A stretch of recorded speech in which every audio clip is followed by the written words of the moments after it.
But the Pivot is their, I would say, most entry-level device and their most portable. It'll slip easy into your pocket. I've personally taken that with me on a few adventures, and it works out pretty well. I do Morning, have a Buff coupons House. code over at Good to like see you. How you doing? Head shop. But again, I'll put a link maybe breaking down each device. But the Pivot being their newest device makes a lot of people think it's the best, and it's honestly, it's really good.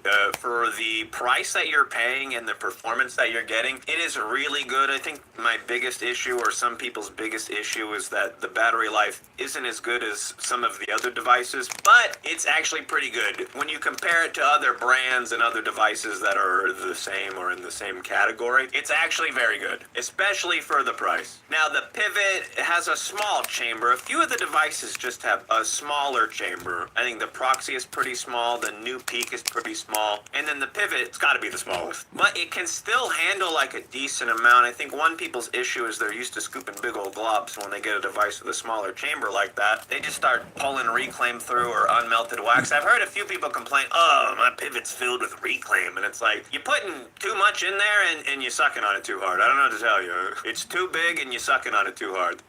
I would say if you don't have any devices, you're not sure if you want one, you're just trying to test the waters, that's probably the best one to get. The Pivot's probably the best entry level. If you're not looking for the biggest hits or the most accessories to go with it, Pivot is. Shout out to Cupins. You know, you can go check him out on Twitch, like he said. He's on there every night. Or you can go check him out on Rumble. Shout out to Rumble. You know, it's better if you go on Rumble.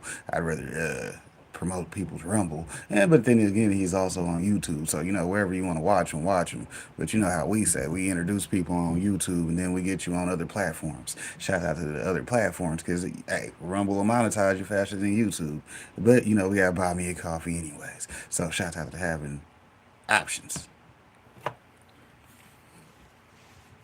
It's a great option. Now, next, I think we're going to go in price. The Pivot's the newest one. The second newest one is also the second cheapest one. It's the new Peak. Not the Pro, but the new Peak. And it's about $220. I think it comes in a few different colors. You don't have the big 3D XL chamber. You don't have the app connectivity. You don't have like the super cool RGB lights lighting up the glass. But you can do like 20 to 30 really good hits. Now, I like the Peak because if you get it and you want to upgrade to the Pro later, you can use the same glass if you end up getting a cool piece of glass, or if you just need a backup glass cone or whatever. The glass is interchangeable between the Peak and the Peak Pro. The atomizers aren't, but the glass is, which is cool. None of the devices have an interchangeable atomizer. They each have their own, which some people don't like, but I think it makes it a little bit easier. And some of the atomizers are just way cheaper than the other ones. Like the Peak Pro atomizer costs more than if you need to replace your Pivot atomizer. Now, I think if you're considering the Peak, you've decided you don't want to spend the extra couple hundo and get the Pro. You don't need the app connectivity. You don't need the larger chamber. You don't need the RGB lights. You just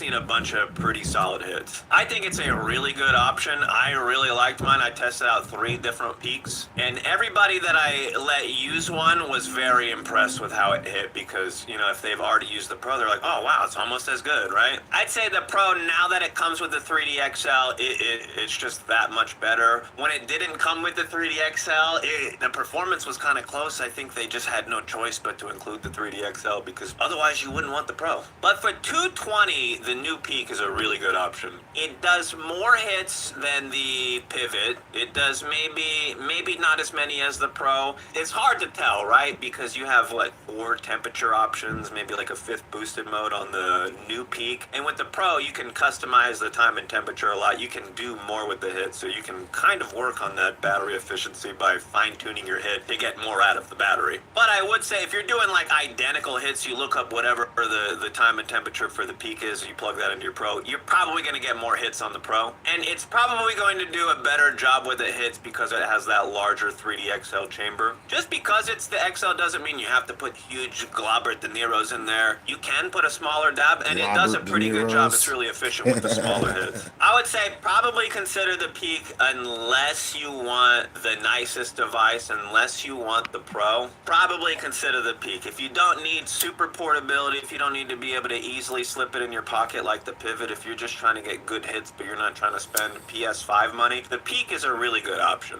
Now let's talk about the third most expensive device, and this is technically the oldest device that I'm talking about. All the other ones